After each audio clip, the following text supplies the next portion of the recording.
హిందూ ధర్మాన్ని, సనాతన ధర్మాన్ని సర్వనాశనం చేసే బ్రహ్మకుమారి లాంటి సంస్థలను టీటీడీ ప్రోత్సహించడం, వారి కార్యక్రమాలకు టీటీడీ సంస్థలను అప్పగించడం ఎంతవరకు సమంజసమని హిందూ సనాతన ధర్మ పరిరక్షక సంస్థ జేఏసీ నాయకులు కిరణ్ కుమార్, రిటైర్డ్ ప్రొఫెసర్ రమాదేవిలు టీటీడీ అధికారులను ప్రశ్నించారు. తిరుపతి ప్రెస్ క్లబ్లో మంగళవారం ఉదయం జరిగిన మీడియా సమావేశంలో వారు మాట్లాడారు. మన టీటీడీని ఒక ప్రశ్న అడగడానికి మేము ఇక్కడికి వచ్చాం. టీటీడీ ఉన్నది హిందుత్వాన్ని కాపాడడానిక, హిందుత్వాన్ని నాశనం చేయడానిక అని ఒక పెద్ద ప్రశ్న తలెత్తుతోంది. ఏంట్రా అంటే, నాగలాపురం టీటీడీ కళ్యాణ మండపంలో బ్రహ్మకుమారి అనే సంస్థకి వీళ్ళు 13వ తేదీ నుంచి 17వ తేదీ వరకు వారి యొక్క కార్యక్రమాన్ని చేసుకోవడానికి దాన్ని ఉచితంగా ఇచ్చారు.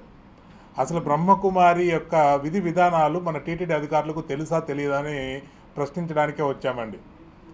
బ్రహ్మకుమారి అని అంటేనే అది పూర్తిగా హిందూ వ్యతిరేక సంస్థ, హిందుత్వాన్ని నాశనం చేయడానికి పుట్టినటువంటి ఒక సంస్థ. దీని మూల బీజాలు పాకిస్తాన్లో 1935లో అప్పుడు భారతదేశం కలిసే ఉన్నింది. కానీ అక్కడ పుట్టినటువంటి ఒక 1935లో పుట్టినటువంటి ఈ సంస్థ కంప్లీట్గా హిందుత్వానికి వ్యతిరేకంగా, హిందుత్వాన్ని నాశనం చేయడం కోసమే ఈ బ్రహ్మకుమారి అనే సంస్థ పుట్టింది.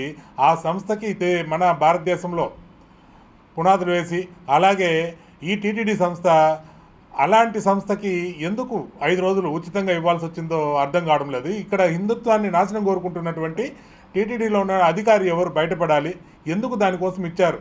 కనీసం హిందువులకి వ్యతిరేకంగా పనిచేస్తున్న సంస్థలేంటి, హిందువులకి ఏ విధంగా డెవలప్ చేయాలని కనీస జ్ఞానం కూడా లేకుండా అధికారులు టీటీడీలో పనిచేస్తున్నారా? వారి యొక్క బ్రహ్మకుమారుల యొక్క ముఖ్య సిద్ధాంతాలు: భార్యాభర్తలు, భర్త వచ్చి భార్యని అక్క అని పిలవాలి, భార్య వచ్చి భర్తని అన్న అని పిలవాలి. ఇది ఏ సమాజం ఒప్పుకుంటుంది? ఏ ధర్మం ఒప్పుకుంటుంది? వీళ్ళిద్దరూ దాని తర్వాత సంసారం చేయకూడదు, పిల్లల్ని కనకూడదు. ఏం జరుగుతుంది ఈ బ్రహ్మకుమారి యొక్క సంస్థ నుంచి? అలాగే పిల్లలు ఎవరైనా పెళ్లి కాని వాళ్ళు చేరితే వాళ్ళు వారి యొక్క పరమాత్మ, జీవాత్మ ఏదో పేరు చెప్తారు, దానికి అంకితం అయిపోవాలి, కానీ వాళ్ళు పెళ్ళిళ్ళు చేసుకోకూడదు.